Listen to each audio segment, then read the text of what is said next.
په پیل کې د خبرونو سرټکي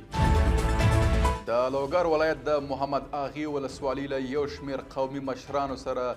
د ریاست الوزرا سیاسي مرستیال غونډه په بحرین کې د ایوفیا او اسلامي پراختیایي بانک په کلنۍ غونډه کې د مرکزي بانک د عمومي رئیس ګډون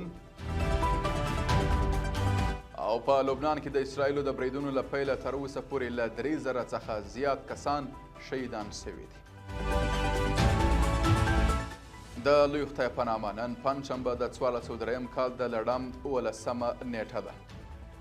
د لوګر د محمد اغي ولسوالۍ یو شمېر قومي مشرانو د ریاست الوزرا سیاسي مرستیال مولوي عبدالکبیر سره په لیدنه کې د پراختیایي پروژو د پلي کېدو ستاینه کړې او د اسلامي نظام تر چتر لاندې د سوکاله او آرام ژوند په تیرولو خوښې ښودلې. په یوه بله لیدنه کې د بغلان ولایت قومي مشرانو ویلي په هیواد کې د اسلامي نظام حاکمیت د هر افغان هیله وه چې اوس یې دغه هیله پوره سوې. ورته مهال د ریاست الوزرا سیاسي مرستیال ویلي چې اسلامي امارت خلکو ته د اسانتیاو برابرولو او د ستونزو د حل په برخه کې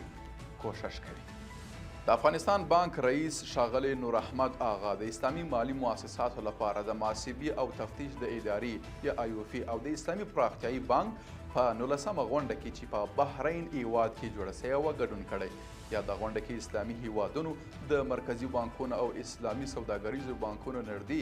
300 استازو ګډون کړی و. د افغانستان بانک رئیس په یاده غونډه کې د زکات، وقف، انفاق او صدقاتو اړوند مسایلو د لا ښه تنظیم لپاره د ادارو د جوړولو په ارزښت په اړه خبرې کړې او د فقر په کمولو او په ټولنه کې د شتمنیو په عادلانه ویش کې د داسې ادارو رول مهم یاد کړی. ښاغلی نور احمد آغا دغه راز له ایوفي، اسلامي پراختیایي بانک او نورو اړوندو ادارو څخه د ظرفیت جوړونې، روزنیزو پروګرامونو، زکات او وقف د ښه مدیریت، اسلامي بانکوالۍ ته د بانکونو د اړولو او په افغانستان کې د یو حلال، باثباته، شفاف او قوي مالي او اقتصادي نظام د رامنځته کېدو په برخه کې د همکارۍ غوښتنه وکړه.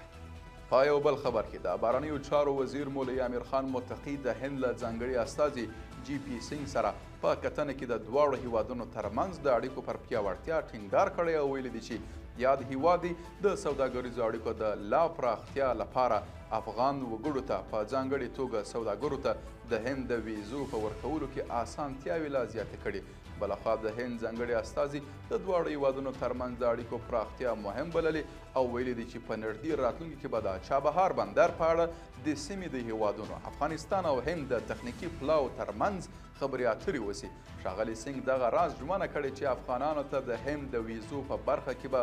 لا هم اسانتیاوې زیاتې کړي.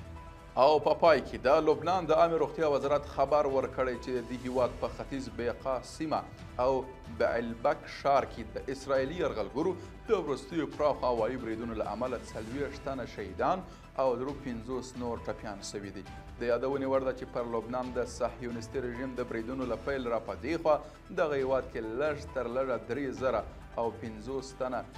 شهیدان او 14658 نور ټپیان شوي دي. له ملتیا مو مننه.